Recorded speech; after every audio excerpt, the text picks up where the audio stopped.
Welcome to trigger with Sundar. ఈ రోజు మన స్టూడియోలో ఉన్నారు కేవీపీఎస్ తెలంగాణ రాష్ట్ర కార్యదర్శి స్కైలాబ్ బాబు గారు. ఆయనతో మాట్లాడదాం. నమస్తే అండి. నమస్కారం. భారత రాజ్యాంగ దినోత్సవం నవంబర్ 26. అసలు రాజ్యాంగ దినోత్సవం ఎందుకు జరుపుకోవాలి, దాని గురించి చెప్పమంటే ఏం చెప్తారు? భారత రాజ్యాంగం చాలా విశిష్టమైనటువంటి రాజ్యాంగం, విలువలతో కూడుకున్నటువంటి రాజ్యాంగం. ప్రపంచంలోనే అత్యంత గొప్ప ప్రజాస్వామ్యాన్ని భారత ప్రజలకు అందించినటువంటి రాజ్యాంగం. ఈ రాజ్యాంగం 1949 నవంబర్ 26వ తేదీన రాజ్యాంగ సభ ఆమోదించినటువంటి రోజు. భారత రాజ్యాంగ దినోత్సవం గురించి దేశమంతటా విస్తృతంగా సభలు పెట్టాల్సినటువంటి అవసరం ఉంది. ప్రజల్ని విస్తృతంగా చైతన్యపరచాల్సినటువంటి అవసరం ఉంది రాజ్యాంగం యొక్క ఔన్నత్యాన్ని తెలియజేయడానికి. భారత రాజ్యాంగం అంటే ఏదో న్యాయశాస్త్ర విద్యార్థులు, లాయర్లు, వీళ్ళకు మాత్రమే ఆ చట్టాలు, ఆర్టికల్స్ ఇవి తెలిస్తే పర్వాలేదు అన్నట్టుగా ప్రస్తుతం ఉంది. అవును. కానీ ఈ గ్రూప్స్ ప్రిపేర్ ప్రిపేర్ అయ్యేటువంటి వాళ్ళు, లా చేసేటువంటి వాళ్ళు, వాళ్ళకే ఉపయోగపడేటట్టుగా వాళ్ళే చదవాలన్నట్టుగా ఉంది. ప్రతి ఒక్కరు చదవాలన్నా అది. భారత రాజ్యాంగం అనేటువంటిది ఖురాన్ను చదివేటువంటి వాళ్ళకి జీవితాన్ని ఇస్తుంది. ఆధ్యాత్మిక భావాల్ని ఖురాన్ వాళ్ళకి ఇవ్వచ్చు. బైబుల్ని రోజు చదివేటువంటి వాళ్ళకి భారత రాజ్యాంగం చాలా అవసరం.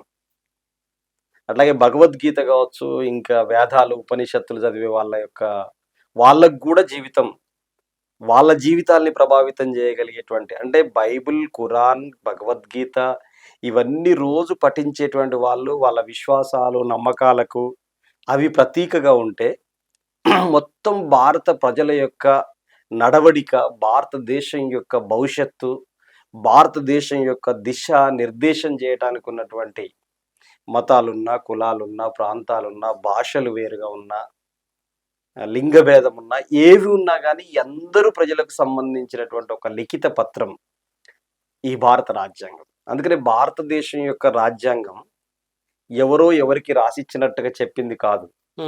భారతదేశ ప్రజలమైన మాకు మేము సమర్పించుకుంటున్నటువంటి ఒక లిఖిత పత్రము అని చెప్పేసి స్పష్టంగా అది ఆ రోజు రాజ్యాంగ సభ ద్వారా చెప్పబడింది. అయితే ఈ రాజ్యాంగానికి సంబంధించిన భిన్నమైనటువంటి అంశాలు చాలా ముందుకు వస్తున్నాయి. ఏ రూపంలో అంటే, భారత రాజ్యాంగం అనేటువంటిది డాక్టర్ బాబాసాహెబ్ అంబేద్కర్ భారత రాజ్యాంగ నిర్మాతకు ఉన్నాడు. ఆయనే స్పష్టంగా మొదటి అక్షరం ప్రారంభం అయినప్పటి నుంచి చివరి పులి స్టాప్ పెట్టేంత వరకు ఇది ఆ రాజ్యాంగం ఆవిర్భవించే నాటికి భిన్నమైనటువంటి చర్చలు దేశంలో జరిగింది. ఆయన ఈ రాజ్యాంగాన్ని రాశాడని చెప్పేటువంటిది స్పష్టంగా భారతదేశ ప్రజలందరికీ ఇప్పటికే తెలిసిన విషయం. కానీ ఇటీవల ఈ మధ్య కాలంలో మరి కొన్ని ఆర్గ్యుమెంట్లు, కొద్ది మంది ముందరకు వస్తున్నారు. భారత రాజ్యాంగాన్ని అంబేద్కర్ రాయలేదు, రాసింది వేరే వ్యక్తి, కావాలంటే ఆధారాలు చూపిస్తాం మేమని చెప్పేసి వీడియోలు విడుదల చేశారు. సోషల్ మీడియాలో పెద్ద ఎత్తున వైరల్ అయినాయి ఆ వీడియోలు. జనరల్ గా భారత రాజ్యాంగం తయారైనప్పుడు దాన్ని అంగీకరించని వాళ్ళు, దాన్ని వ్యతిరేకించినటువంటి వాళ్ళ బుర్రల్లో ఈ రోజుకి కూడా ఆ భావజాలం ఉంది. వాళ్ళు ఎవరు ఏంటి అనేటువంటిది చెప్పినప్పుడు ఈరోజు సోషల్ మీడియాలో విస్తృతంగా వాళ్ళ చర్చ జరుగుతుంది. కానీ భారత రాజ్యాంగం అనేటువంటిది పాతకాలపు యొక్క తప్పుడు పద్ధతులన్నిటినీ కూడా తుదముట్టించేటువంటి ఒక గొప్ప ఆయుధం భారత రాజ్యాంగం. భారత రాజ్యాంగం మొట్టమొదటిగా ఆర్టికల్ 14 చాలా స్పష్టంగా తెలియజేస్తుంది, చట్టం ముందు అందరూ సమానులే అని చెప్పి చెబుతుంది భారత రాజ్యాంగం. ఏ రకమైనటువంటి సమానులే అని చెప్పేసి అన్నప్పుడు, ప్రతి మనిషి తల్లి గర్భంలోకి వెళ్ళి జన్మిస్తాడు కాబట్టి తల్లి గర్భంలోకి వెళ్ళి పుట్టిన ప్రతి ఒక్కరూ చట్టం ముందు సమానులే అని చెప్పేసి చెప్తారు.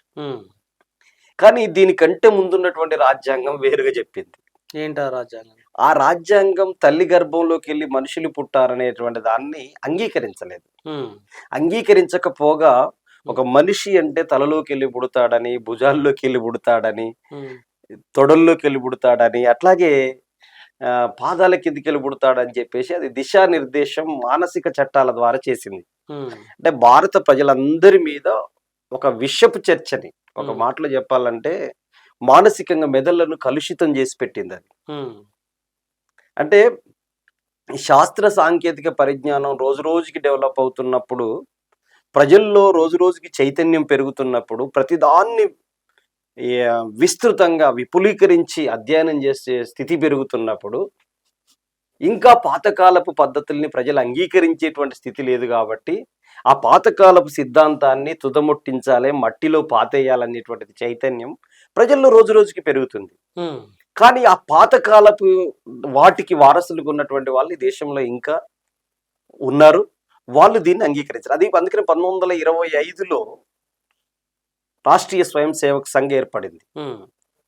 వాళ్ళు పాతకాలపు సిద్ధాంతంగా ఉన్నటువంటి ప్రాచీన భారత రాజ్యాంగం అంటే మాది మనుస్మృతి, చాతుర్వర్ణ వ్యవస్థను అంగీకరించినటువంటి సిద్ధాంతాన్ని పట్టుకు వేలాడేటువంటి వాళ్ళు.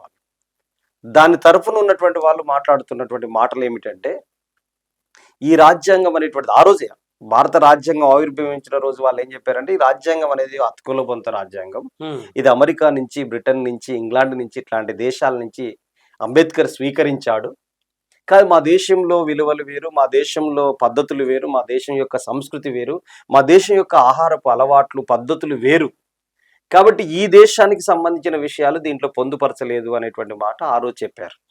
అందుకని మేము ఈ రాజ్యాంగం పనికి రాదు అని చెప్పేసి స్పష్టంగా ఆ రోజే చెప్పారు. ఆ రోజు చెప్పిన వాళ్ళ తాతలు ఇప్పుడు ఇక్కడ ఇంతకు ముందు మాట్లాడినటువంటి వ్యక్తులు ఉన్నారే, ఈ రాజ్యాంగం అంబేద్కర్ ఒక్కడే రాయలేదు అని చెప్పేసి అంబేద్కర్ మీద విషం కక్కుతున్నటువంటి వాళ్ళు ఉన్నారే, వీళ్ళు ఆ రోజు ఆ మాటలు మాట్లాడినటువంటి వాళ్ళ యొక్క మనవన్లు వీళ్ళు. వాళ్ళ తాతలు ఈ మాటలే చెప్పారు. నేను ఇంతకుముందు చెప్పినటువంటి మాటలన్నీ. వాళ్ళ తాతలు రాజ్యాంగాన్ని అంగీకరించలేదు, వాళ్ళ మనవళ్ళు ఇప్పుడు వాళ్ళ మనవళ్ళు కూడా అంగీకరించట్లేదు.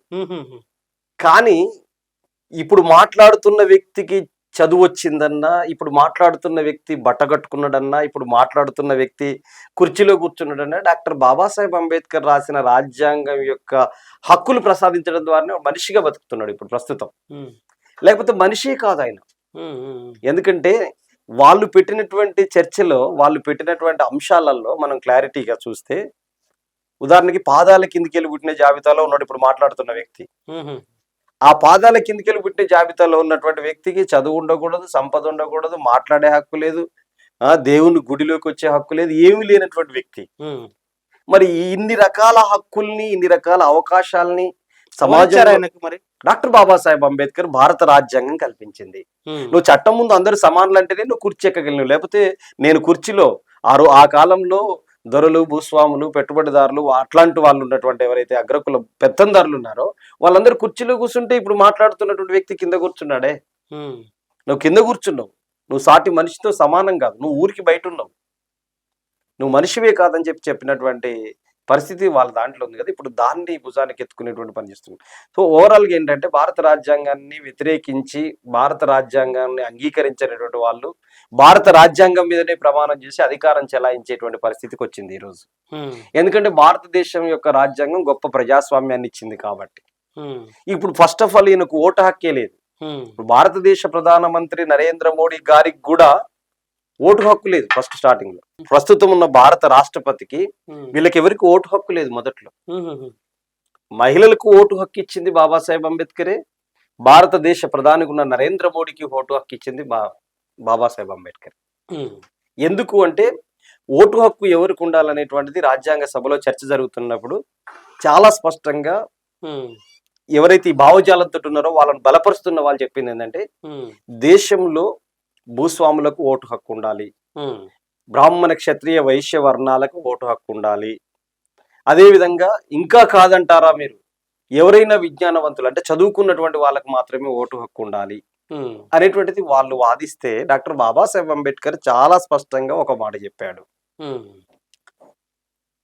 ఓటు హక్కు అనేటువంటిది వయస్సును బట్టి ఉండాలి తప్ప, ఏ కులం అనే దాన్ని బట్టి, ఏ మతం అనే దాన్ని బట్టి, ఆయన ప్రాంతం ఏదనే దాన్ని బట్టి, ఆయనకు భూమి ఉందా లేదా, ఆయన పెట్టుబడిదారుడా, ఆయన పై కులంలో పుట్టాడా అనేటువంటి దాని ఆధారంగా ఉండటానికి వీల్లేదని చెప్పాడు బాబాసాహెబ్ అంబేద్కర్. ఆయన అట్లా చెప్పడం ద్వారానే నరేంద్ర మోడీ గారికి ఓటు హక్కు వచ్చింది, పార్లమెంట్ సభ్యుడైండు, ప్రధానమంత్రి అయిండు. ఇదే చెప్పుండకపోతే, బాబాసాహెబ్ అంబేద్కర్ భారత రాజ్యాంగంలో ఇది పొందుపరిచి ఉండకపోతే భారత ప్రధానమంత్రిగా నరేంద్ర మోడీని చూసేవాళ్ళమా మనం? ఇప్పుడు చూడలేదు. కానీ నరేంద్ర మోడీ గారు ఉన్నటువంటి రాజకీయ పార్టీ, ఆయన అనుసరిస్తున్నటువంటి RSS మనుస్మృతి సిద్ధాంతం వీళ్ళకి ఓటు హక్కును అంగీకరించలేదు. వీళ్ళని మనుషులుగా చూడలేదు, వీళ్ళ సంపదలో భాగస్వామ్యం చేయలేదు, వీళ్ళని చదువును నిరాకరించింది.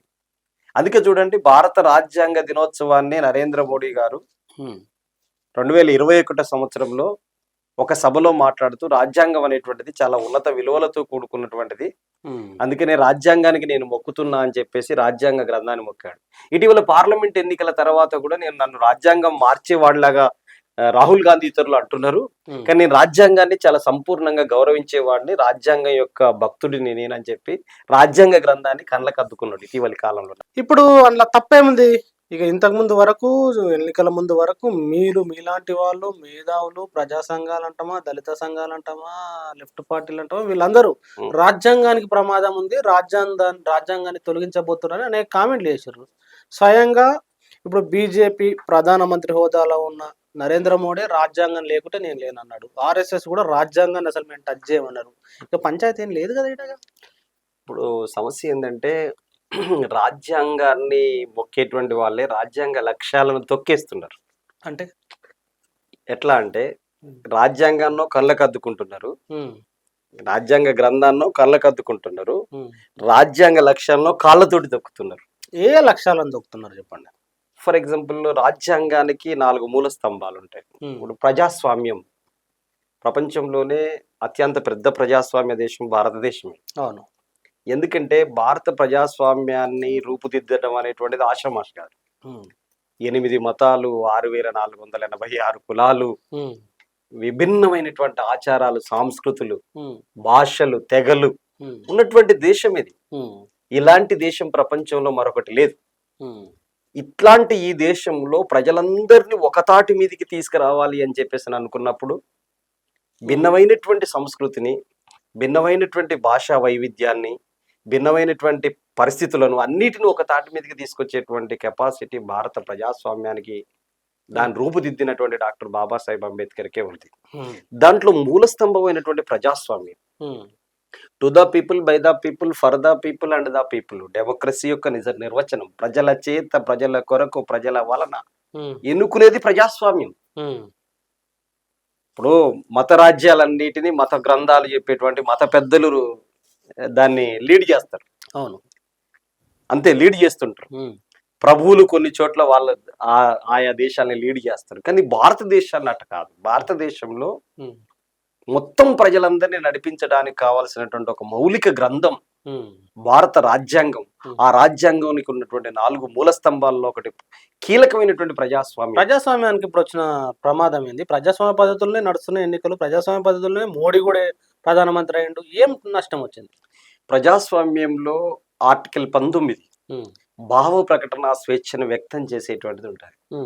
కానీ ఈరోజు ఒక భావ ప్రకటన స్వేచ్ఛ ఆర్టికల్ రాజ్యాంగంలో ఉన్నదని చెప్పి నేను ఒక నిరసన తెలియజేస్తే, లేదంటే నా మాటే వదిలితే చాలు నన్ను తీసుకెళ్లి జైల్లో పెట్టేటువంటి కుట్రలు కుతంత్రాలు చేసినప్పుడు, ప్రజాస్వామ్యాన్ని అంగీకరించినటువంటి వాళ్ళు చేసేటువంటి పని అది. ప్రజాస్వామ్యాన్ని అంగీకరిస్తే విమర్శను తట్టుకునే శక్తి ఉంటుంది.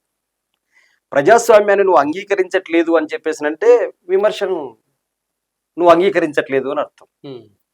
నువ్వు ఒక ప్రభుత్వము తప్పుదోబడినప్పుడు ప్రతిపక్షం కానీ, ప్రజా సంఘాలు కానీ, పౌర సమాజం కానీ ప్రశ్నించేటువంటి హక్కును భారత రాజ్యాంగం కల్పించింది. మరి అప్పుడు ప్రజలు, ఇప్పుడు మీరు చూడండి, ఉదాహరణకి స్టాన్ స్వామి అని చెప్పేసి ఒక గిరిజనుల హక్కుల కార్యకర్త, ఆయన గిరిజనుల తరపున పోరాడిండు. అడవి, జల్, జంగల్, జమీన్ అని చెప్పేసి ఇక్కడ ఎట్లయితే మనకి కొమరం భీం ఇలాంటి వాళ్ళు పోరాటం చేసిండ్రు, అట్లాంటి పోరాటాలని రాజస్థాన్ గాని, మహారాష్ట్ర కొన్ని ప్రాంతాల్లో కొందరు, ఉదాహరణకి మహారాష్ట్రలో వర్లీ ఆదివాసుల తిరుగుబాటు నడిపినటువంటి గోదావరి ఫర్లేకర్, ఇలాంటి వాళ్ళ దాంట్లో అనేక మంది ఉన్నారు. ఇప్పుడు కొమరం భీం ఇక్కడ కావచ్చు, ఇప్పుడు స్టాన్ స్వామి ఒక గొప్ప గిరిజన హక్కుల నాయకుడు. ఇవి అడిగినందుకు, నీళ్లు మావే, అడవి మాదే, నిధి భూమి మాదే అని చెప్పేసి అడిగినందుకు ఆయన తీసుకుపోయి జైల్లో పెట్టి, ఆయన మీద ఉపా కేసు పెట్టినట్టు కదా, దేశద్రోహం జైల్లో పెట్టి, అదే ఉపా కేసు, ఈ హక్కులు అడిగినందుకు, ఈ హక్కులు అడిగినందుకే ఉపా కేసు పెట్టారు. ఉపా కేసు అనేది ఎందుకు పెడతారంటే, రాజ్యం నిర్బంధాన్ని ప్రయోగించడానికి, అంటే రాజ్యాన్ని కూలదోయడానికి కుట్ర చేసేటువంటి వాళ్ళ మీద ఉపా కేసులు పెడతారు. తర్వాత దేశంలో ఉన్నటువంటి కీలకమైనటువంటి ప్రధానమంత్రినో ఇంకెవరినో వాళ్ళ యొక్క వాళ్ళ మీద నిర్బంధ కాండ చేయబోతున్నారు వీళ్ళు అనేటువంటి ముందస్తుగా. దాని అర్థం ఏమిటంటే ఒక మాటలో చెప్పాలంటే వీళ్ళు రాజ్య వ్యతిరేకులు, దేశ వ్యతిరేకులు, దేశానికి రాజద్రోహానికి పాల్పడేటువంటి వాళ్ళు, దేశద్రోహానికి పాల్పడే వాళ్ళు అని చెప్పి ముద్రేసి పెడుతున్నారు. ఆ కేసు కదా, ఆయన హక్కుల కార్యకర్త, హక్కుల కార్యకర్త, గిరిజన హక్కుల కార్యకర్త ఆయన జైల్లోనే చనిపోయిండు అని చెప్పేసి అంటే ప్రజాస్వామ్యం ఎక్కడున్నట్టు మనం అర్థం చేసుకోవచ్చు. అట్లాగే ఇప్పుడు జిఎన్ సాయిబాబా గారు చనిపోయాడు. సాయిబాబా గారు మన జిఎన్ సాయిబాబా గారిని 3558 రోజులు అంటే 10 సంవత్సరాలు జైల్లో నిర్బంధించారు. ఆయన మీద కూడా ఉపా కేసు పెట్టిండు. సంపూర్ణ వికలాంగుడు, 90% వికలాంగుడు ప్రధానమంత్రిని చంపేస్తాడని. ఎంత దారుణమైన పరిస్థితి ఇది. ఆ తర్వాత అండా జైల్లో పెట్టి ఆయనకి ఏ రకమైనటువంటి సౌకర్యాలు లేకుండా చేసి 24 hours సెల్లో నిర్బంధించి ఆయనకు ఉన్నటువంటి మొత్తం జబ్బులు, షుగరు, బీపీ, అన్ని రకాల కిడ్నీ సంబంధిత జబ్బులు, రకరకాల జబ్బులు అక్కడే ప్రారంభమైనవి. మరి ఆయన ఇప్పుడు నిమ్స్ హాస్పిటల్లో చికిత్స పొందుతూ చనిపోయింది. నేను మొన్నటి సభలో కూడా చెప్పినాను, పరిణామాత్మక మార్పే గుణాత్మక మార్పుకు దారి తీస్తుంది. కోడిగుడ్డు 20 రోజు చూసినా గుడ్లాగే కనిపిస్తుంది, 21 రోజే పిల్లగా మారుతుంటది. అట్లానే జిఎన్ సాయిబాబాను 10 ఏళ్ల పాటు జబ్బులు వచ్చే విధంగా, అనారోగ్యం పాలయ్యే విధంగా చిత్రహింసలు పెట్టి నిర్బంధ కాండ ప్రయోగించి కనీస సౌకర్యాలు లేకుండా చేసినటువంటి ఆ పరిణామమే ఈ రోజు చావు కారణమైంది. అందుకని ఇది రాజ్యం చేసినటువంటి ఒక హత్య. ఒక పౌరుడికి స్వేచ్ఛగా బ్రతికేటువంటి హక్కుల్ని భారత రాజ్యాంగం కల్పిస్తే, ఒక నిరసన తెలియజేసేటువంటి హక్కును భారత రాజ్యాంగం కల్పిస్తే, ఒక సంఘం పెట్టుకునేటువంటి హక్కును భారత రాజ్యాంగం కల్పిస్తే, వాటన్నిటి మీద ఉక్కుపాదం మోపటం అని చెప్పేసానంటే ప్రజాస్వామ్యాన్ని అంగీకరించేటువంటి వాళ్ళు ఈ పని చెయ్యరు అనేటువంటిది మనం అర్థం చేసుకోవాలి. వరవర్రావు గాని ఇట్లాంటి వాళ్ళు అనేక మందిని నిర్బంధంలో గురి చేశారు. చాలా మందిని జైలు పాలు చేసేటువంటి పని జరుగుతుంది. మీరు జైళ్ళన్నిటిని సెర్చ్ చేయండి. ఇప్పుడు జైళ్ళల్లో ఎవరు ఉంటున్నారు? ఈ దేశంలో ఉన్నటువంటి బడా కార్పొరేట్ శక్తులు దేశ ప్రజల ఆస్తులు లూటీ చేసినటువంటి వాళ్ళు జైళ్ళల్లో లేరు. దేశ ప్రజల సంపదను కొల్లగొట్టినటువంటి వాళ్ళు జైల్లో లేరు. వాళ్ళకు రాచ మర్యాదలు, ఐపీ పెట్టి విదేశాలకు పారిపోయేందుకు సంపూర్ణంగా సహకరించేటువంటి పాలక వర్గాలు ఉన్నాయి. కానీ ప్రభుత్వాన్ని ప్రశ్నిస్తే భూమి కావాలంటే, ఉద్యోగం కావాలంటే, చదువు కావాలంటే, వైద్యం కావాలని ఇట్లా అడిగినటువంటి ఎవరైతే హక్కులు మా భారత రాజ్యాంగం మా కల్పించిన హక్కుల్ని మీరు పాలక వర్గంలో కూర్చున్నారు, కులుకుతున్నారు, అవి మాకు ఇవ్వండి, మా రాజ్యాంగంలో అవన్నీ మాకు పేర్కొనబడి ఉన్నాయి, మాకు హక్కుగా ఉన్నాయి, మాకు ఇవ్వండి అని అడిగితే వాళ్ళని జైళ్ళల్లో పెట్టేటువంటి పని చేస్తున్నారు. అందుకనే ఈరోజు హక్కుల కోసం ఉద్యమించేటువంటి వాళ్ళందరినీ జైళ్ళల్లో పెడుతున్నారు. దేశాన్ని దోచుకుంటున్నటువంటి వాళ్ళు దేశద్రోహులు అవుతారు, దేశాన్ని దోచుకున్నటువంటి వాళ్ళు రాజద్రోహులు అవుతారు.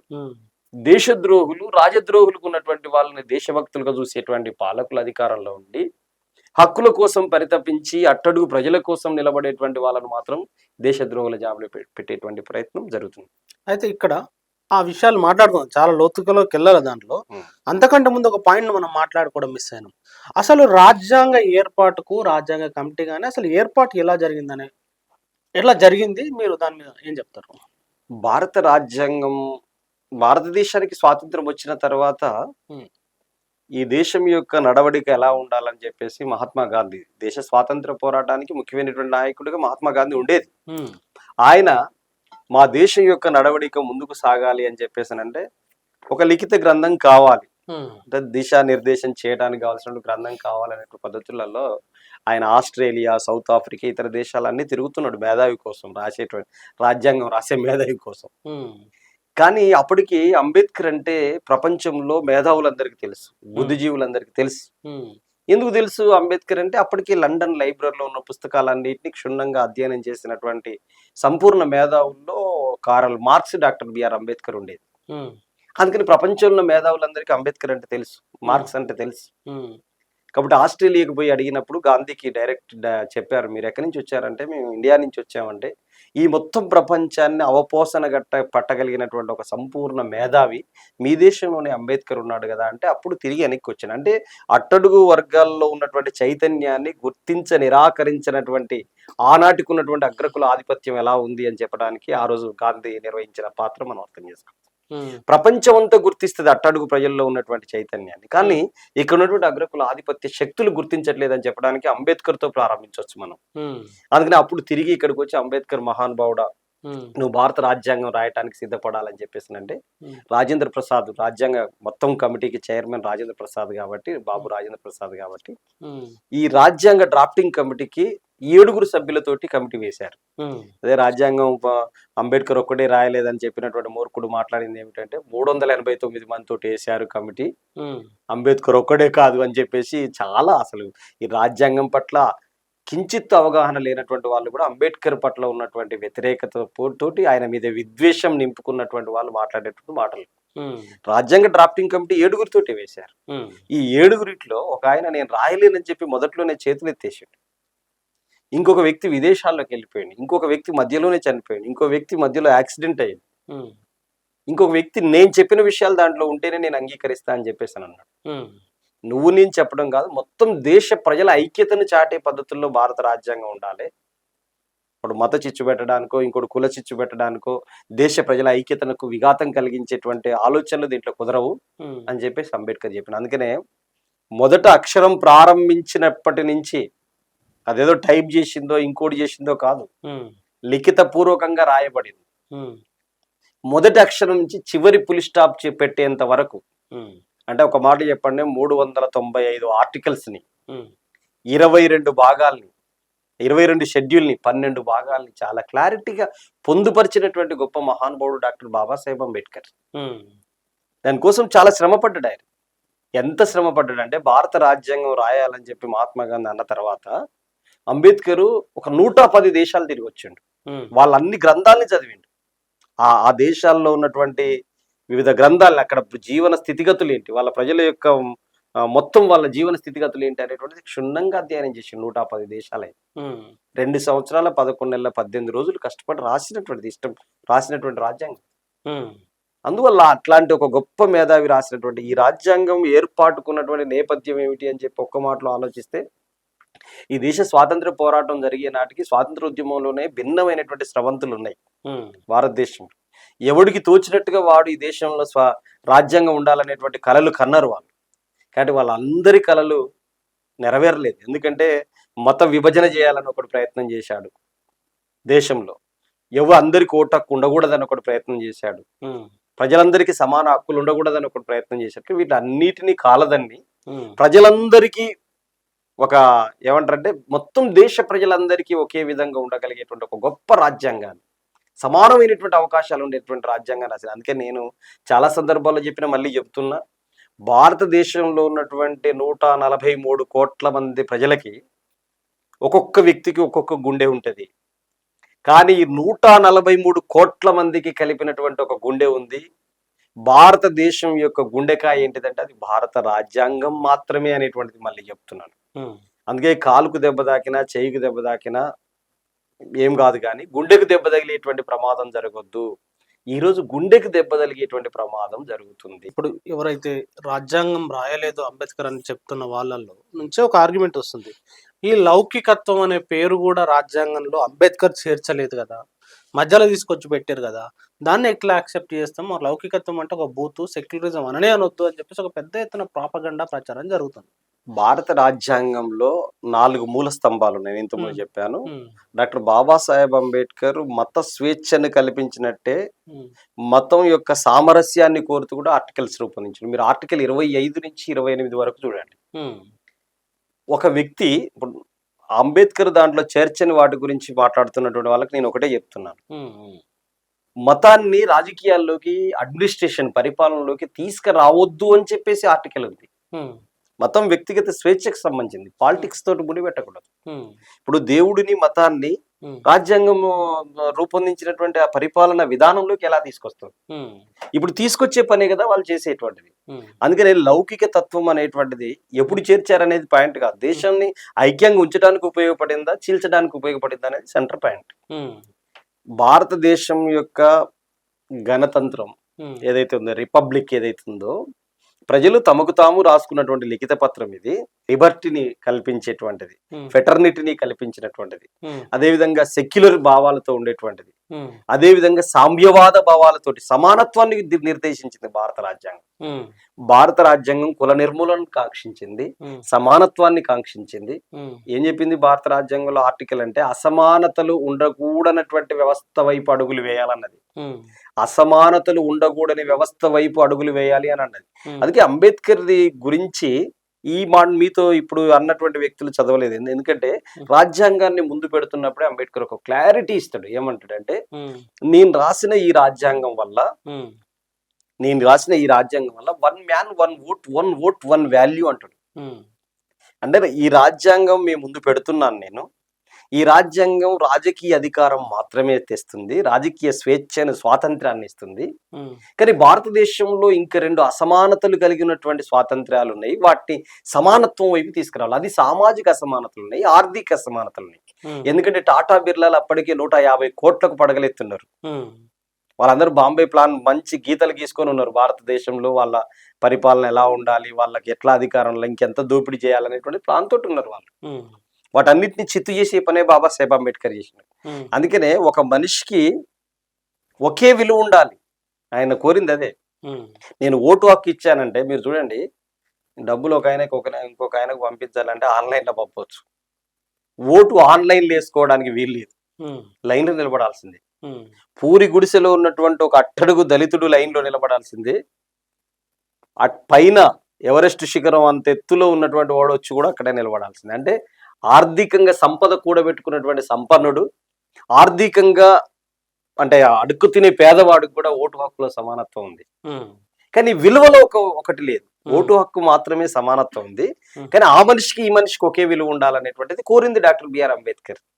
దాన్ని ఎందుకు అమలు చేయలేకపోయినా ఇన్నేళ్ళు పాలకులు? దీనికి జవాబు చెప్పాలి కదా. అంటే లౌకిక తత్వం అంటే దాంట్లో చెప్పిన నిర్వచనం వీళ్ళు చెబుతున్న మాట వేరు. అన్ని మతాలు సమానమే అని అంటానికి లౌకిక తత్వం చేర్చిండు అని చెప్పేసి చెప్తున్నారు. తప్పది.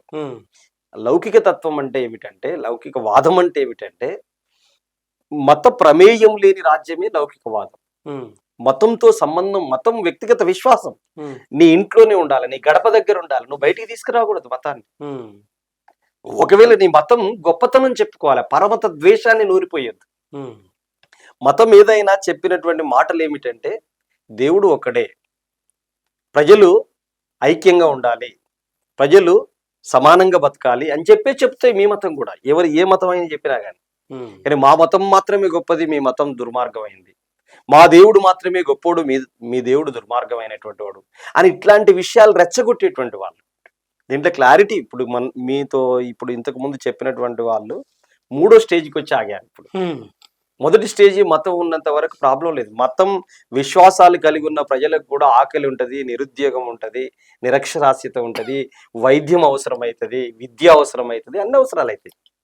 కానీ మతం ఉన్నంతసేపు తప్పులేదు. వాళ్ళు మత విశ్వాసాలు పాటిస్తూ కూడా వాళ్ళు కలిసి బతుకుతున్నటువంటి ప్రజలు, భారతదేశ ప్రజలు. కానీ మత తత్వం అంటారే, పరమత ద్వేషం కలిగి ఉండటం ఉంటుంది, అది మోస్ట్ డేంజర్. అది నుంచి ఇప్పుడు ఇంకో స్టెప్కి వచ్చాడు. మతాన్ని దేవుడిని తీసుకొచ్చి రాజకీయాల్లోకి లింక్ చేసేటువంటి పని చేస్తున్నారు, పరిపాలనలోకి తీసుకొచ్చేటువంటి పని చేస్తున్నారు. దీనివల్ల ఇప్పుడు దేశానికి ప్రమాద గంటికలు మోగుతున్నాయి. అందుకనే భారత రాజ్యాంగం యొక్క ఔన్నత్యాన్ని మనం ఎక్కడ చూడాలంటే, ప్రతి ఆర్టికల్ని ప్రభావవంతంగా వెలుగు చూపేటువంటి, అంటే ప్రభావవంతంగా దాన్ని అమలు చేసినటువంటి సందర్భాన్ని మాత్రమే దాని ఔన్నత్యం అర్థమవుతుంది. అది ఒక కాగితం లాగా చూసి, నేను ఇంతకుముందు చెప్పినప్పుడు ఒక గ్రంథం లాగా దాన్ని చూసి, ఎందుకు ఇప్పుడు రేపు భారత రాజ్యాంగ దినోత్సవం, ఇప్పుడు ఈ నవంబర్ 26 భారత రాజ్యాంగ దినోత్సవం. మనం అందరు పిల్లలకి ప్రియాంబుల్ చదవటం అనేటువంటిది గవర్నమెంట్ ఒక డిసిషన్ తీసుకొని చెప్తే, ప్రియాంబుల్ అంటే దాంట్లోనే ఉంటది కదా, భారతదేశ పౌరులమైన మేము మాకు మేమే సమర్పించుకునేటువంటి లిఖిత పత్రం ఏమనగా అని చెప్పేసి దాంట్లో ఉంటది కదా. ఇది గణతంత్ర రాజ్యాంగం ఉంటది, ఇది సామ్యవాద రాజ్యాంగం ఉంటది, ఇది లౌకిక రాజ్యాంగం ఉంటది, ఇది సార్వభౌమత్వాన్ని కొనియాడుతుంది, ఇది స్వతంత్రంగా ఉండేటువంటి దేశం, ఇంకో దేశంతో పోల్చేటువంటి పద్ధతి లేదు. అభివృద్ధి ఇంకో దేశం ఏదన్నా మనకంటే ముందు పోయి దాన్ని చూడొచ్చు. కానీ ఇంకో మత పాలన ఉంది కాబట్టి ఇది కూడా మత రాజ్యం తేవాలన్నట్టుగా ఇట్లాంటి భావాలు ఉండడానికి వీళ్ళు. అందుకని ఆ పాఠశాలల్లో విద్యార్థులకే ఈ రాజ్యాంగం యొక్క ఔన్నత్యాన్ని తెలియజేసేటువంటి పద్ధతులు ఉండాలి. అందుకనే నేను ఇంతకుముందు చెప్పినట్టు 4 మూల స్తంభాల్లో ప్రజాస్వామ్యాన్ని కూని చేసేటువంటి పద్ధతులు ఒకవైపు కొనసాగుతుంది. రెండో వైపు దాంట్లో మూల స్తంభాల్లో కీలకమైనటువంటిది ఫెడరల్ సిస్టమ్. రాష్ట్రాలకి కేంద్రానికి మధ్యలో ఉండేటువంటి సంబంధాలు కేంద్ర రాష్ట్ర సంబంధాలకు వచ్చిన కేంద్ర రాష్ట్ర సంబంధం ఉంది. రాష్ట్రాల హక్కుల్ని హరించేటువంటి పని చేస్తా ఉంది. ఇప్పుడు ఉదాహరణకు బీజేపీ ఉందనుకోండి, ఒకే దేశం, భారతదేశం, ఒకే దేశం, ఒకే ఎన్నిక, ఒకే భాష, ఒకే పన్ను, ఇట్లా తీసుకొస్తున్నటువంటి పరిస్థితి ఉంది. కానీ ఇక్కడ క్లారిటీగా మనం ఏమర్థం చేసుకోవచ్చు, ఒకే భాష ఉండాలనేటువంటి మాట ఆర్ఎస్ఎస్ ఎజెండాలోకి వెళ్ళి బీజేపీ నేతలు ఈరోజు మాట్లాడుతున్నారు. నాకు బాగా తెలుసు, బీజేపీలో ఉన్నటువంటి వెంకయ్య నాయుడు గారు భారత ఉపరాష్ట్రపతి. వారు ఏమన్నారంటే తెలుగు భాష మాతృభాష చాలా ఉన్నతమైందని చెప్పేసి వాళ్ళే బోధిస్తుంటారు. ఇప్పుడు వెంకయ్య నాయుడు గారు బీజేపీ లీడరే, మీరు ఇప్పుడు చెబుతున్న వాళ్ళు బీజేపీ లీడరే. అంటే దేన్ని పరిగణలోకి తీసుకోవాలి? మాతృభాష అంటే విభిన్న భాషల్ని గౌరవించేటువంటి గొప్ప సంస్కృతి భారత రాజ్యాంగం చెప్పింది అందరికీ. మరి ఇప్పుడు నువ్వు ఒకే భాష ఉండాలి, హిందీ మాత్రమే మాట్లాడాలని చెబుతున్నావంటే భారత రాజ్యాంగం మీద ప్రమాణం చేసి దాని అసలు లక్ష్యాల్ని ఇంతకుముందు చెప్పినట్టు పాదాలతో తొక్కి కళ్ళతోటి గ్రంథాన్ని అద్దుకొని కాళ్ళతోటి లక్ష్యాలు తొక్కుతుందంటే గిదే, అవునా కాదు? తర్వాత ఒకే ఎన్నిక ఉండాలనేటువంటి మాట కూడా ఇప్పుడు కొత్తగా తీసుకొస్తున్నటువంటిది. రామ్నాథ్ కోవింద్ గారితో ఒక కమిటీ వేసిళ్ళు, క్యాబినెట్ ఆమోదించింది. కొత్త ఎందుకైతే ఒకే ఎన్నిక 1964 వరకు ఉంది కదా. 1964 నాటికి ఉన్నటువంటి ఒకే ఎన్నిక వేరు, ఇప్పుడు వీళ్ళు తీసుకొస్తున్నటువంటిది వేరు. ఏంటంటే ఇప్పుడు తీసుకొస్తున్నటువంటి ఒకే ఎన్నిక వాళ్ళు అంటానికి ఏంటంటే, కేంద్రం దగ్గర ఇంతకుముందు ఫెడరల్ సిస్టాన్ని పూర్తిగా దెబ్బతీయాలంటే ఇప్పుడు ఈ 4 మూల స్తంభాల్లో ఒక్కొక్కటి నరుక్కుంటూ వచ్చేటువంటి భాగంలో ఫెడరల్ సిస్టమ్ కంప్లీట్ రద్దు చేసేటువంటి భాగంలో ఈ మాట మాట్లాడుతున్నారు. ఎన్నిక ఎట్లా అంటే కేంద్రం చేతుల్లో అధికారాలన్నీ పెట్టుకోవాలి. ఉదాహరణకి ఎలక్ట్రిసిటీ ఉందనుకోండి, రాష్ట్రానికి సంబంధించినటువంటిది విద్యుత్. ఇప్పుడు ఈ విద్యుత్ అంతా కేంద్రం నడిపేస్తుంది. ఈ విద్యుత్ అనేటువంటిది రాష్ట్ర ప్రభుత్వ ఆధీనం నుంచి కేంద్ర ప్రభుత్వ ఆధీనంలోకి వెళ్ళిపోతుంది. అట్లా ఒక్కొక్క హక్కుని వాళ్ళు కాళ్ళ రాసేస్తారు. ఇప్పుడు ఉదాహరణకి నదులు ఉన్నాయనుకోండి, వ్యవసాయంలో తీసుకొచ్చేటువంటి కొత్త కొత్త పద్ధతులు, అవి కానీ ఇండస్ట్రియల్ కొన్ని ఇండస్ట్రియల్స్ ఉన్నాయి. ఇప్పుడు విశాఖపట్నం ఉక్కు ఉందనుకోండి, దాన్ని ప్రైవేట్ పరం చేసేటువంటి నిర్ణయాన్ని పార్లమెంట్ లో ఆమోదిస్తారు వాళ్ళు. కదా ఈ రాష్ట్రంలో ఉన్నటువంటి ప్రజల యొక్క హక్కులు ఇక్కడ రాష్ట్ర ప్రభుత్వం అసెంబ్లీ తీర్మానం చేసిన అంగీకరించరు, ఇక్కడ రాష్ట్ర ప్రజలు అపోజ్ చేసిన అంగీకరించరు. కేంద్రం చేతుల్లో హక్కులు ఉన్నాయి అని చెప్పేసి హక్కులు లాగేసుకుంటారు. అందుకని అది చాలా నష్టదాయకమైనటువంటిది. అందుకనే ఒకే ఎన్నిక ఉండటం అంటే వాళ్ళు చెప్పేటువంటి మాటలు ఖర్చు తగ్గుతుంది అని. ఖర్చు తగ్గుతుంది, ఒకేసారి అయిపోతుంది 5 ఏళ్ళకి ఒకసారి. కానీ ఇక్కడ సాధ్యం కాని విషయం ఏంటంటే, ఇప్పుడు ఉదాహరణకి నువ్వు నెట్వర్క్ అంతా తీసుకొస్తావు, ఎంత నెట్వర్క్ కావాలి దేశం అంతటా ఒకేసారి, దానికి కావాల్సినటువంటి పోలీస్ ఏంటి, ఎన్నికల సిబ్బంది ఏమిటి, ఎట్లా సాధ్యమవుతుంది, ఎట్లా నిర్వహించగలరు? తర్వాత రెండో విషయం ఏంటంటే, ఎన్నికల ఖర్చు తగ్గటానికి దీనికి సంబంధం బీజేపీ తన సోషల్ మీడియాలో పెట్టేటువంటి బడ్జెట్ కంటే భారతదేశంలో ఎన్నికలు నిర్వహించేటువంటి బడ్జెట్ తక్కువ. ఒక పొలిటికల్ పార్టీగా మీరు సోషల్ మీడియాలో పెడుతున్నటువంటి ఖర్చే చాలా ఎక్కువ. దేశ ప్రజలందరూ ఓట్లేస్తే వచ్చేటువంటి ఖర్చు చాలా తక్కువ. అందుకని ఇప్పుడు మీరు చెప్పండి, మీరు సోషల్ మీడియాలో మాటలన్నీ బంద్ చేసుకోగలుగుతారా? చాలా సార్లు పెడితే ఎక్కువ ఖర్చు వస్తుంది అనేటువంటి పద్ధతుల్లో. నాకు బాగా గుర్తు, జర్మనీలో హిట్లర్ ఇట్లాంటి నిర్ణయం చేశాడు. ఏం నిర్ణయం అంటే, ఒకటి దొంగతనం చేసిండు, వాడిని తీసుకొచ్చి నువ్వు అరెస్ట్ చేస్తే పోలీస్ స్టేషన్ లో వాడికి తిండి పెట్టాలి, పోలీస్ స్టేషన్ లో ఉంచాలి, వాడికి నీళ్లు ఇవ్వాలి, తిండి పెట్టాలి, వాడికి బట్టలు ఇవ్వాలి. జైల్లో వేస్తే వాడు దొంగతనం చేసిన జైల్లో వేస్తే ఇదంతా చేయాలి. ఇదంతా ఎందుకు? వాడు దొంగతనం చేసిన తెలియగానే ఇమీడియట్ కాల్చి పడేస్తే అయిపోద్ది. కాల్చి పడేస్తే అవుట్. వాడు దొంగతనం ఎందుకు చేసిండు, వాడికి ఆకలి కోసం చేసిండా, దేనికోసం చేసినటువంటి విచారణ అక్కర్లేదు. విచారణకు అయ్యే ఖర్చు ఎందుకు అనేటువంటిది హిట్లర్ చేసినాడు. అందుకనే హిట్లర్ కు ఒక నిజమైనటువంటి వారసుడు నరేంద్ర మోడీ గారు. అందుకని వీళ్ళకి ఆలోచనలే వస్తుంది.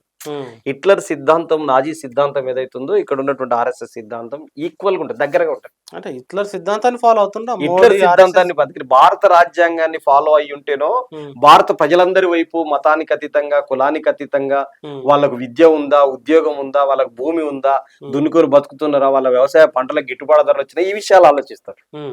కానీ నాజీ హిట్లర్ ను అవలంబిస్తున్నాడు కాబట్టి నిర్బంధ కాండ ఎలా ప్రయోగించాలి, ప్రజలకు హక్కులు లేకుండా ఎలా చేయాలి, ఎట్లా అణిచివేయాలి, ఇట్లాంటి ఆలోచనలన్నీ హిట్లర్ చేసిండు. ఆ హిట్లర్ ఆలోచనలు ఇప్పుడు నరేంద్ర మోడీ గారు చేస్తున్నారు. ఇది భారత ప్రజాస్వామ్యానికి, భారత రాజ్యాంగానికి క్వైట్ ఆపోజిట్ ఆచరణ ఈ రోజు నరేంద్ర మోడీ గారి సర్కార్ ఉంది. అత్యంత ముఖ్యమైనది ఇంతకు ముందే మీరు చెప్పినట్టు లౌకిక తత్వానికి సంబంధించినటువంటిది మూడో స్తంభం. ఈ లౌకిక తత్వం అనేటువంటిది మేము తీసేస్తాం, బాజాప్తా తీసేస్తామని చెప్పేసి వాళ్ళు మాట్లాడుతున్నారు. మీరు గతంలో నిజామాబాద్ ఎంపీ, ఇప్పుడు కూడా ఎంపీయే, ఆయన మాట్లాడిండు. కర్ణాటకలో వాళ్ళ మంత్రి ఒక ఆయన మాట్లాడిండు. ఏ విషయాలు? లౌకికతత్వం ఏముంది? భారతదేశం అనేది హిందూత దేశం, ఇది హిందూ దేశం, హిందువుల దేశం అని చెప్పేసరే నాకు వాళ్ళ రోజువారీగా ప్రవచనాలు చెప్పేటువంటి ఈయన ఎవరు, చిన్నజీయర్ స్వామి గారు చెప్పాడు. హిందువుల దేశం అంటే మరి ఆయన భాషలో, ఆయన వాళ్ళందరూ హిందూ ధర్మం గురించే మాట్లాడతారు కాబట్టి ఆయన కీర్తిస్తారు.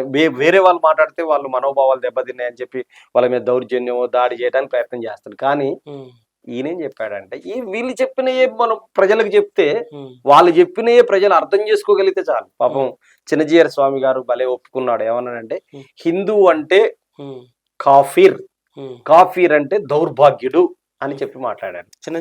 చిన్నజీయర్ స్వామి గారు మాట్లాడారు. అన్ని సోషల్ మీడియా మాధ్యమాల్లో ఉన్నాయి, చూడొచ్చు మనం. ఇప్పుడు వాళ్ళ సిద్ధాంతం అట్లా చెప్పాడు. మరి ఇంతమంది దేశంలో హిందువులు ఉన్నారు, వీళ్ళందరినీ దౌర్భాగ్యులుగా ఆయన ట్రీట్ చేశాడు కదా. ఈ మాట ఇంకొకరు అంటే పరిస్థితి ఏమిటి? మనోభావాలు దెబ్బతిన్నారు, హిందువుల మతం మనోభావాలు దెబ్బతీశాడు అని చెప్పేసి అంటారు. ఇటే రోజువారీగా ప్రవచనాలు చెప్పే గరికపాటి గారు కూడా ఇప్పుడు మాట్లాడాడు మొన్న.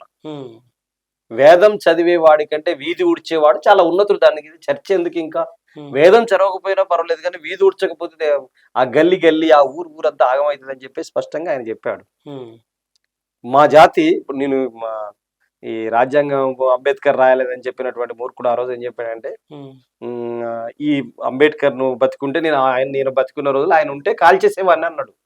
మామూలు మాట కాదు, అంబేద్కర్ కాల్ చేసేవాడిని అన్నాడు. కానీ హిందూ ధర్మం గురించి రోజు ప్రవచనాలు చెప్పేటువంటి గరికపాటి గారు ఏమన్నారంటే, మా జాతి, బ్రాహ్మణ జాతి మిమ్మల్ని అందరినీ చాలా ఇబ్బంది పెట్టిందమ్మా, మహిళల్ని మాత్రం ఒంటింటి కుందేలుగా మార్చిందమ్మా, మిమ్మల్ని అనిచేసిందమ్మా, మిమ్మల్ని వితంతువుగా ఒంటింటికి పరిమితం చేసిందమ్మా, వితంతువులు అంటే ఏ హక్కులు లేకుండా చేసిందమ్మా, మీ భర్త చనిపోతే మిమ్మల్ని కాలేయాలి, దాంట్లోనే బతుకుండంగా తీసుకుపోయి కాలేయాలని చెప్పిందమ్మా, మా జాతి తరపున మీ అందరికి క్షమాపణ చెప్తున్నామ్మా అని చెప్పేసి చెప్పిండు. ఆయనే చెప్పిండు ఆ విషయాలన్నీ. సో నేను చెప్పదలుచుకుంది ఏంటంటే, లౌకికవాదం అనేటువంటిది దేశంలో ఉన్నటువంటి అన్ని మతాల్లో ఉన్న ప్రజల్ని ఐక్యం చేసేందుకు ఉపయోగపడేటువంటిదే. కానీ అన్ని మతాల్లో ఉన్నటువంటి పేదరికాన్ని, అన్ని మతాల్లో ఉన్నటువంటి ఆకలిని, అన్ని మతాల్లో ఉన్న నిరుద్యోగాన్ని, అన్ని మతాల్లో ఉన్నటువంటి ఏమంటారు నిరక్షరాస్యతను, వీటన్నిటిని రూపుమాపేందుకోసం కావలసినటువంటి ప్రణాళిక తయారు చేయగలిగేటువంటి ఏకైక గ్రంథం. అందుకని ఖురాన్ కంటే, బైబిల్ కంటే, భగవద్గీత కంటే ఉన్నతమైనటువంటి గ్రంథం భారత ప్రజలందరి గ్రంథం. నువ్వు హిందూ అయితే నీకు భగవద్గీతే గ్రంథం, నువ్వు ముస్లిం అయితే నీకు అదే గ్రంథం. కానీ నువ్వు హిందూకి, ముస్లింకి అందరికి కలిపి ఉన్నటువంటి గ్రంథం ఒకటి ఉంది. ఆ గ్రంథాన్ని ఫాలో అయితేనే అందరు బతుకుతారు దేశంలో. చివరిది సామాజిక న్యాయం. సామాజిక న్యాయానికి కంప్లీట్ విరుద్ధంగా వ్యవహరిస్తున్నటువంటి తీరును మనం చూస్తున్నాం. మీరు ఎంత అంటే, ఒక మాటలో చెప్పాలంటే, నరేంద్ర మోడీ గారు ఇటీవల మహారాష్ట్ర ఎన్నికల తర్వాత ఒక ఉపన్యాసం చేశారు. వారు ఏమన్నారంటే, హిందువులు ఐక్యం కావాలి అనేటువంటి మాట చెప్పాడు. హిందువుల్లో ఏ హిందువులు ఐక్యం కావాలి? అందుకని హిందువులందరినీ ఐక్యం చేస్తా అంటే హిందువులందరూ బంధువు అవుతారంటే నరేంద్ర మోడీ గారి మాట నేను స్వాగతిస్తున్నాను. అంటే మళ్ళీ సార్ డీటెయిల్ చెప్పండి. హిందువులంతా బంధువులు, హిందువులందరూ తప్పే. వాళ్ళు ఏమంటారు అంటే, మనమంతా హిందువులం, గంగాజల బిందువులం, బంధువులం, బంధువులం, సింధువులం కూడా సింధువులం అంటారు. తప్పే ఉంది, అది మంచిది, నేను తప్పు పట్టట్లే. కానీ వాళ్ళ ఆచరణ దానికి పూర్తి విరుద్ధమైంది. అంటే ఎట్లా హిందువుల్ని బంధువుల్ని చేయగలిగే కెపాసిటీ ఆర్ఎస్ఎస్ దగ్గర ఉందా?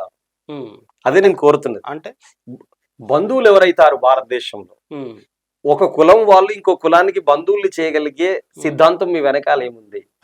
ఏ కులంలో పుట్టినోడు ఆ కులంలో బంధువు అవుతాడు, పక్క కులమోడు దోస్త్ అవుతాడు. నువ్వు ఏ కులంలో పుట్టినావు ఆ కులపోడే బంధువు అవుతాడు. బంధువు చుట్టం అంటే ఏం చేస్తాడు? ఇంటికి పెళ్లి చేస్తాడు, పిల్లనిస్తాడు, పెళ్లి చేస్తాడు, ఇంటికి పోతాడు, రాజ మర్యాదలు ఉంటాయి, కళ్ళు తెస్తాడు, కోన్ని తెస్తాడు, కోస్తాడు, బెడ్ మీద పడుకోబెడతాడు, మంచం ఎక్కిస్తాడు, అన్ని చేస్తాడు కదా. మరి ఆ పని చేయగలుగుతారా చెప్పండి? ఒక బ్రాహ్మణులని వైష్ణవులు శైవులకు మధ్యన పెళ్లిళ్ళు అవుతాయా? అదే చేయలేనటువంటి వాళ్ళు బంధువులు ఎలా చేస్తారు? అందువల్ల వాళ్ళ మాటల్లో ఒక మనిషిని గుడిలోకి రానియకుండా, ఒక మనిషికి చదువు దూరం చేసి, ఊరికి బయట ఉంచి, పాకి పని చేసి, వాడు మనిషే కాదని చెప్పినటువంటి వాళ్ళు ఏ హిందువుల ఐక్యం కావాలి? బ్రాహ్మణ హిందువుల ఐక్యం కావాలంటున్నారా మీరు? భారతదేశంలో అట్టడుగు పేదలుకున్నటువంటి దళితులు హిందువులే అయితే దళితుల యొక్క ఇప్పుడు ఎప్పుడైనా గుర్తుపెట్టుకోండి, ఒకటి చుట్టం అవుతాడంటే వాడికి కంచం పొత్తు మంచం పొత్తు ఉండాలి. ఇదే చుట్టరికం, ఇదే బంధుత్వం. దీన్ని అంగీకరిస్తారా? అందుకనే భారతదేశంలో హిందువులే ఎక్కువ మంది ఉన్నారు. ఇప్పుడు హిందువులే పాలిస్తున్నారు దేశంలో. మనం 80% ఉన్నాం కదా. మన 80% ఉన్నోనికి కడుపులోకి 4 మెతుకులు పోతానే లేవో చూసుకోను. మన 80% ఉన్నోడికి పని చేసుకొని బతకడానికి పని ఉందా లేదా చూడు నువ్వు. మన 80% వాడు జబ్బున పడితే వానికి ఆరోగ్యం ఇచ్చేటువంటి పని చేయవు. మన 80% వాడు పంట తీస్తే ఆ పంటకు ధర ఉందా లేదా చూడవు.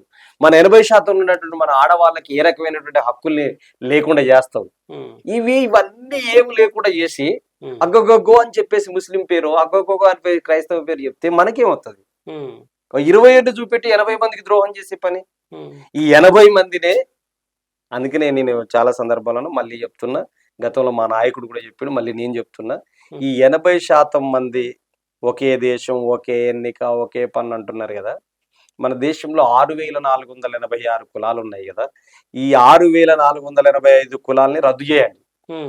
26వ కులం ఏదో ఆ కులం, అందరం బ్రాహ్మణులు అయిదామా అయిదాం, అందరం మాలలు అయిదామా అయిదాం, లేదా అందరం మాదిగలు అయిదామా అయిదాం, దేశమంతా ఒకటే అయిదాం.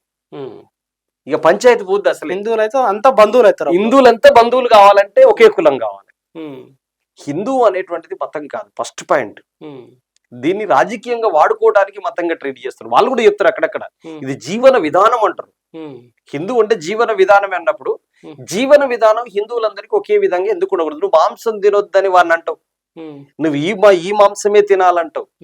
ఈ మాంసం కాదు, ఈ బట్టే కట్టాలి, ఈ ఆహారమే తినాలి, ఈ నెత్తే పెంచాలి, ఈ చెప్పులు వేసుకోవాలి, ఇదే చేయాలి, ఇవన్నీ డిసైడ్ చేస్తావు. హిందువులందరినీ బంధువులు చేయాలి కదా నీ లక్ష్యం. చేయగలుగుతావా? దమ్ముందా? ధైర్యం ఉందా? ముందు మనిషిగా గౌరవించు. హిందువుల్లో ఉన్నటువంటి మహిళల్ని అణిచేస్తావు, హిందువుల్లో ఉన్నటువంటి దళితుల్ని ఊరికి బయట పెడతావు, హిందువుల్ని అసలు కుక్క కంటే నీచంగా చూస్తారు వాళ్ళు. ఇప్పుడు హిందువులే కదా, చిక్కడపల్లిలో అందరి, హైదరాబాద్ చిక్కడపల్లిలో అందరు హిందువులే ఉన్నారు కదా.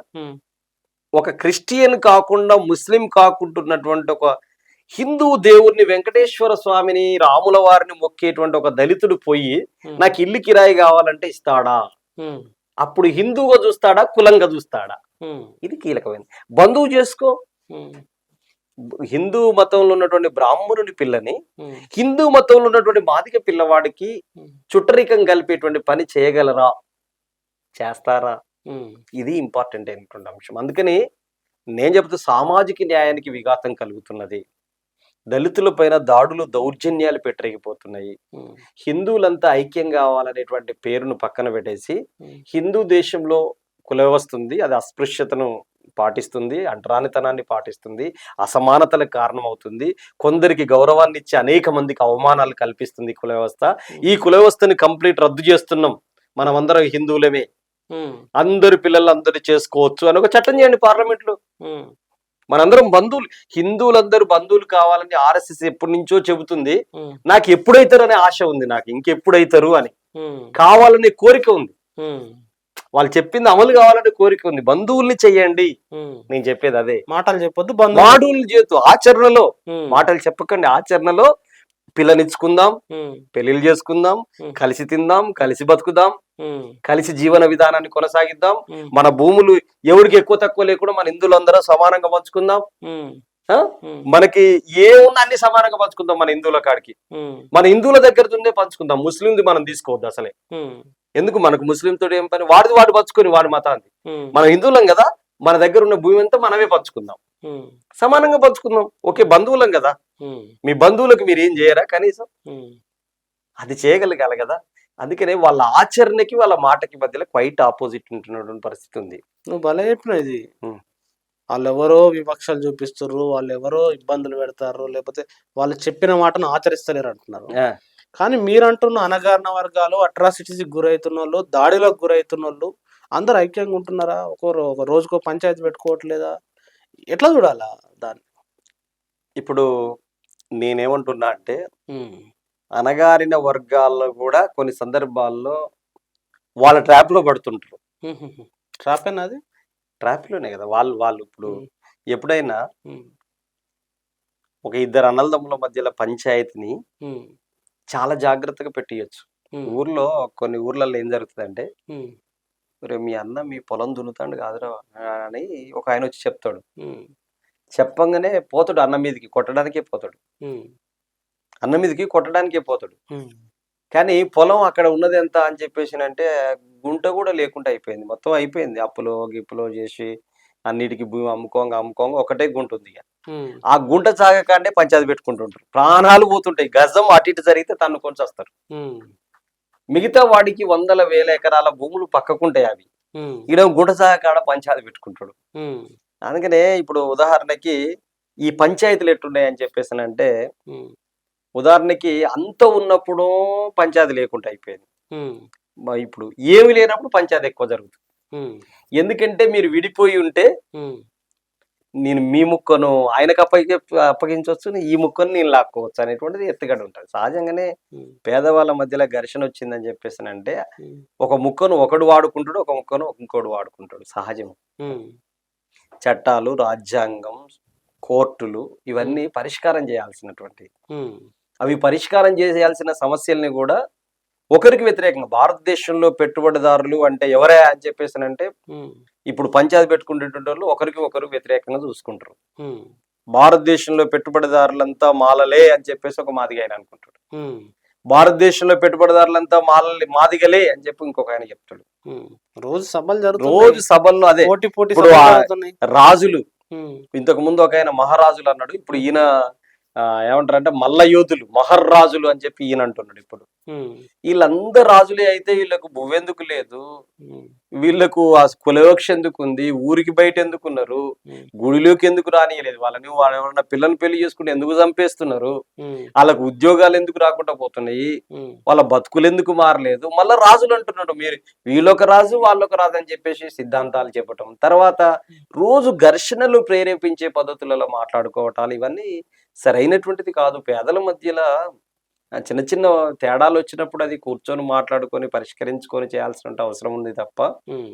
రోజువారీగా ఘర్షణ పెట్టి, రెచ్చగొట్టి, ఉసిగొల్పి, అమాయకులైనటువంటి పేదల మధ్యల ఐక్యతను విఘాతం చేసేటువంటి చర్యలకు ఒడిగట్టడం ద్వారా ఎవరికి ప్రయోజనం ఎవరికి చేకూరుతది? ప్రయోజనం? నిజంగా వాస్తవంగా ఈ సభలు పెట్టుకుంటున్నప్పుడు ఉదాహరణకు మాల సభలో, మాదిగ సభలో వరుసగా రోజు జరుగుతున్నాయి. అంటే ఆ ప్రజలకు ప్రయోజనం లేదా? ఫర్ ఎగ్జాంపుల్ నేనేం చెప్తున్నానంటే, కాంగ్రెస్ పార్టీ రేవంత్ రెడ్డి గారికి నేను అప్పీల్ చేసేదేమిటంటే, ఇక్కడ హ్మ్. సభలు జరుగుతున్నాయి. హ్మ్. మీ పార్టీ యొక్క వైఖరి ఏంటో తేల్చండి. హ్మ్. ఇప్పుడు ఎంఆర్‌పీఎస్ మాదిగ సభలకి హ్మ్. దామోదర రాజనరసింహ గారు, వేముల వీరేశం గారు వెళ్లారు. హ్మ్. అట్లాగే ఇక్కడ మాల సభలు పెట్టేదానికి గడ్డం వివేక్ గారు ముందు వరుసలో ఉండి నడిపిస్తున్నాడు. వినోద్ గారు, వివేక్ గారు, హ్మ్. నాగరాజు గారు ఇట్లాంటోళ్ళు వెళ్తున్నారు. హ్మ్.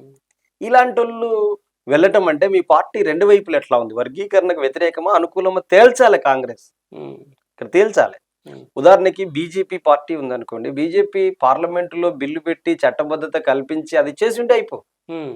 అట్లా చెయ్యకుండా సుప్రీం కోర్ట్ ద్వారా ఇచ్చి రాష్ట్రాల్లో అమలు చేసుకోండి అని చెప్పేసి ఇక వదిలేస్తే హ్మ్. ఇప్పుడు ఆ రాష్ట్రాలు అమలు చేసే ప్రక్రియలో ఒక వర్గం వ్యతిరేకంగా ఫైట్ చేస్తుంది. హ్మ్. ఇంకొక వర్గం అమలు చేయండి అని చెప్పేసి ఫైట్ చేస్తుంది. ఈ చేసే క్రమం ఎక్కడి దాకా దారితీస్తుందంటే హ్మ్. రాజులని వాళ్ళ చరిత్రలు తవ్వి తీసుకోవటాలు, తర్వాత వ్యక్తిగత దూషణలకు పాల్పడటాలు హ్మ్. ఇటువైపు ప్రయాణం చేస్తుంది. ఈ హ్మ్. ప్రయాణం ఎక్కడి దాకా దారితీస్తదంటే అమాయకులైనటువంటి వాళ్ళు, అగ్రికల్చర్ లేబర్‌గా ఉన్నటువంటి వాళ్ళు. హ్మ్. ఈళ్ళు పెద్దగా పోరాటం చేసి పొడిచేటువంటి దాన్ని ఎక్కడ అంటే విద్య, ఉద్యోగం కాడనే. హ్మ్. కానీ 100% మంది దళితులు, మాలా మాదిగలు హ్మ్. వివక్షకు, అంటరానితనానికి గురవుతున్నారు. అది దీంట్లో ఏముండదు. హ్మ్. 180% మంది దళితులు అగ్రికల్చర్ లేబర్‌గా లెక్కలే ఆస్తులుగా నమ్ముకొని బతుకుతున్నారు. వాళ్ళకి భూమి అనేటువంటి అంశం దీంట్లో లేదు. హ్మ్. తర్వాత వీళ్ళకి ఉద్యోగాలు రావడానికి ఉన్నటువంటి పబ్లిక్ సెక్టార్ అంతా ప్రైవేట్ పరం అయిపోయింది. హ్మ్. ఆ ప్రైవేట్ రంగంలో రిజర్వేషన్‌లు కల్పించేటువంటి అంశం దీంట్లో ఏది లేదు. హ్మ్. అట్లాగే ఈ దళితుల మీద దాడులు, దౌర్జన్యాలు విస్తారంగా పెరిగిపోతున్నాయి బీజేపీ అధికారంలోకి వచ్చిన తర్వాత. వీటిని అరికట్టడానికి ఉన్నటువంటి చట్టాన్ని పకడ్బందీగా అమలు చేయాలనే ఆలోచన దూరదృష్టి వీళ్ళకి రావట్లేదు. మరి మేమెక్కువ మీరెక్కువ, మీ సంఖ్య ఎక్కువనా మా సంఖ్య ఎక్కువనా, పడదాం పట్టు, తన్నుకుందాం పట్టు, గుద్దుకుందాం పట్టు అని చెప్పి అమాయకులైనటువంటి ఇన్ని రకాల అసమానతలకు అవమానాలకు గురవుతున్నటువంటి ప్రజలను రోడ్లకు ఈడ్చేటువంటి పని చేస్తా ఉన్నారు. వాళ్ళ జీవిత మౌలిక సమస్యలు పరిష్కారం అయ్యేటువంటి ఈ సభలు ఏవి వాళ్ళ జీవితాల మౌలిక అంశాలని పరిష్కరించేటి కావు. వాళ్ళ మధ్యలో విద్వేషాలను రెచ్చగొట్టేందుకు సభలు జరుగుతుంది. అందుకనే నేనేం చెప్తున్నట్టే భారతదేశం రాజకీయ పార్టీలు స్పష్టమైన వైఖరితో ఉండండి. కాంగ్రెస్ పార్టీ మాల సభలకు కొంతమందిని, మాదిగ సభలకు కొంతమందిని పోయే విధంగా ఉండకూడదు. బీజేపీ ఉందనుకోండి, మీరు పార్లమెంటులో బిల్లు పాస్ చేయకుండా సరే సుప్రీంకోర్టు ద్వారా వచ్చింది, మీరు దేనికి అనుకూలం అయితే దాన్ని బలపరచండి. ఏం చేసినట్టుగా లేదు కదా. మీ వెనకాల ఉన్న కొంతమంది ప్రజల్ని ఉత్తర తెలంగాణ ప్రాంతంలో మాల సభకి సిరిసిల్లలో బీజేపీ కార్యకర్తలు వచ్చారు. దానికి మీ పార్టీ గైడ్ లైన్స్ ఇవ్వదా వాళ్ళకి? పోవాలా వద్దని చెప్పి అన్ని పార్టీలు తమ కింది శ్రేణులకి ఇవ్వండి. పాల్గొనకూడదు అని చెప్పండి. పాల్గొనాలా పాల్గొనకూడదా? పాల్గొనాలంటే నిర్ణయం చెప్పండి, పాల్గొనకూడదంటే నిర్ణయం చెప్పండి. ఏవి చెప్పకుండా మాదిగ సభలకి బీజేపీ కార్యకర్తలు వెళ్ళడం, మాల సభకి వెళ్ళడం ఏంటి? దేనికి దారితీస్తుంది? మీ పార్టీగానే ఉండాలి, మాల మాదిగలు తన్నుకు చావాలా? మీకు వర్గీకరణ మీద మీ అభిప్రాయాలు ఏంటో తేట తెల్లం చేయండి. అటు చేయకుండా ఈరోజు విద్వేషాలు రెచ్చగొట్టే పనులు జరుగుతున్నాయి. అందుకని అట్టడుగు వర్గాలు ఐక్యంగా ఉండాల్సిందే. అగ్రకుల పెత్తందారులకు పావులుగా మారొద్దు. అగ్రకుల పెత్తందారుల యొక్క ఏమంటారంటే వాళ్ళ మోచేతి నీళ్లు తాగే పద్ధతులలో వ్యవహరించొద్దు. మన అట్టడుగు పేదలైనటువంటి దళితులందరికీ జీవితాల్లో సమూల మార్పులు వచ్చే విధంగా మీ ప్రయత్నం ఉండాలి. వాళ్ళకి భూమి రావాలి, వాళ్ళకి బువ్వ రావాలి, వాళ్ళకి బట్ట రావాలి, వాళ్ళకి చదువు రావాలి, వాళ్ళకి ఉద్యోగాలు రావాలి, వాళ్ళకు మంచి నీడ కలిగేటువంటి ఇల్లు ఉండాలి. అటువైపుగా మీ డిమాండ్స్లలో ఏమి ఉండట్లేదు. కాబట్టి ఇట్లాంటి అంశాలు వచ్చినప్పుడు సామీప్యాలు వెతుక్కొని శాంతియుతంగా పరిష్కరించుకొని ఐక్యంగా ముందుకెళ్ళడం ద్వారా ఉంది. మన ముందు చాలా ఉంది. ఊర్లలో ఒక సామెత ఉంటది, వెనక నుంచి ఏనుగు పోయినా పర్వాలేదు కానీ ముందు నుంచి దోమ కూడా పోవడానికి వీల్లేదు అన్నట్టు ఉంటది. అంటే దోమ గురించి పెద్ద చర్చ చేసి వెనక నుంచి వచ్చి ఏనుగు దంతంటే దాని జోలి పెట్టకుండా దోమను పట్టుకుందాం అనేటువంటి పోరాటం పెద్దగా చేస్తున్నాడు. ఏనుగు వచ్చి మొత్తం మింగేస్తుంది అనేటువంటి సంగతి మాత్రం అర్థంగా. ఎందుకు ఈ ప్రైవేట్ రంగంలో రిజర్వేషన్, ప్రైవేట్ రంగం 99% దాకా వచ్చింది. దాంట్లో రిజర్వేషన్ అనేది ఒక సామాజిక హక్కు కదా, రాజ్యాంగం ఇచ్చిన హక్కు కదా. అది ఏ దళిత సంఘాలు మాట్లాడట్లేదు. ఎందుకో ఏం సాధిద్దాం? ప్రైవేట్ రంగం అనేటువంటిది జనరల్ గా మామూలుగా స్మాల్ స్కేల్ ఇండస్ట్రీస్ పెట్టినప్పుడు ఒక వ్యక్తి తన బడ్జెట్ ద్వారా పెట్టుకునేది. ఇప్పుడు ఉన్నటువంటి ప్రైవేట్ పరిశ్రమలన్నీ కూడా, ప్రైవేట్ సంస్థలన్నీ కూడా ప్రభుత్వ ప్రోత్సాహంతో, ప్రభుత్వం యొక్క బడ్జెట్ తోటి, ప్రభుత్వం ఇచ్చే నీళ్లతోటి, ప్రభుత్వం ఇచ్చే కరెంటు తోటి, ప్రభుత్వం ఇచ్చే బ్యాంకు రుణాలతోటి, ప్రభుత్వం ఇచ్చే రోడ్డు తోటి, భూమి కూడా ప్రభుత్వం, అన్ని ప్రభుత్వమే ఇస్తుంది. అలాంటప్పుడు అది ప్రైవేట్ ఎట్లయితుంది? కాబట్టి ప్రభుత్వం ఇన్ని రకాల అవకాశాలు, ప్రోత్సాహాలు ఇచ్చి ఏర్పాటు చేసిన దాంట్లో ప్రజలందరికీ సమానమైనటువంటి అవకాశాలు కల్పించబడాల్సిన బాధ్యత ప్రైవేట్ రంగం పైన కూడా ఉంటుంది. ప్రైవేట్ రంగంలో రిజర్వేషన్లకి పార్లమెంట్ లో బిల్లు పెట్టండి అని చెప్పేటువంటి పద్ధతులలో ఇద్దరు కలిసి మాట్లాడకపోతే ఇప్పుడు కొట్లాడుతున్న వాటి వల్ల వచ్చేటువంటి ప్రయోజనం ఘోరంతా అయితే, ఘోరంతా అంటే జిట్టెడ్ అయితే, ప్రైవేట్ రంగంలో రిజర్వేషన్లు సాధించగలిగితే జానెడు పొడుగు లాభం జరుగుతుంది. అంటే ఎక్కువ మొత్తంలో ఈ దళితులందరికీ ఎవరైతే కొట్లాట జరుగుతుందో వాళ్ళందరికీ మేలు జరగాలంటే ప్రైవేట్ రంగంలో రిజర్వేషన్ ఒక్కటే సామాజిక న్యాయానికి ప్రతీకగా నిలబడుతుంది.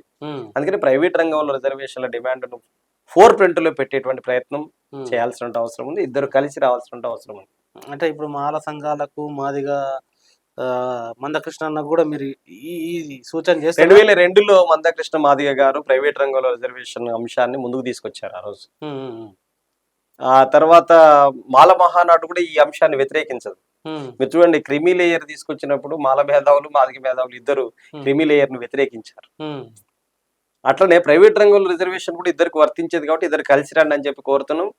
ప్రైవేట్ రంగంలో రిజర్వేషన్ల ఉద్యమాన్ని కులవివక్ష వ్యతిరేక పోరాట సంఘం ముందు వరుసలో నిలబడి ప్రయత్నం చేస్తుంది. మీ గొడవలు మానేసి మాతో కలిసి రమ్మని చెప్పి కోరుతున్నాం. Thank you very much. ప్రజలారా విన్నారు కదా, భారత రాజ్యాంగ ఔన్నత్యం ఏంది, భారత రాజ్యాంగం ఎందుకు ఏర్పడ్డది, భారత రాజ్యాంగం ఎన్ని హక్కుల్ని కల్పించింది, భారత రాజ్యాంగం కారణంగానే భారతదేశం ఈరోజు సుసంపన్నంగా శాంతి సౌభాగ్యాలతోటి కొనసాగుతుందని అనేక అంశాలని శైలా బాబు గారు చెప్పారు. మరి ఆయన చెప్పిన అంశాలపైన మీ కామెంట్ వీడియో కింద రాయండి. Thank you very much. చూస్తూనే ఉండండి.